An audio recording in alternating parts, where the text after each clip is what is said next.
Network administration service কোর্সের আজকে আমরা আলোচনা করব গুরুত্বপূর্ণ একটা টপিক, রাউটিং বিষয়টা কি?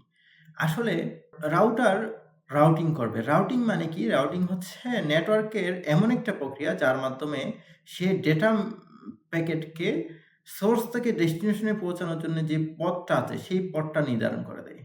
এর ফলে রাউটারের যে কার্যপ্রণালী সেটা সম্পন্ন হয়। মানে সে এক জায়গা থেকে এক নেটওয়ার্ক থেকে অন্য নেটওয়ার্কে যে ডেটা পাস করা সেই পাসটা সম্পন্ন হয়।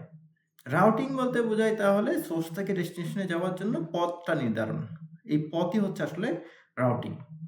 যেমন আমরা যদি ধরে নিতে পারি যে ১৯২, ১৬৮, ১.১০ থেকে যদি অন্য একটা নেটওয়ার্ক যেমন ১০.০.০.৫ এ যদি আমরা ডেটা পাঠাতে চাই তাহলে একটা রাউটিং টেবল ব্যবহার করে তার সঠিক পথ, শর্টেস্ট পথ সেটা নির্ধারণ করতে হয় এবং এটাই হচ্ছে আসলে রাউটিং।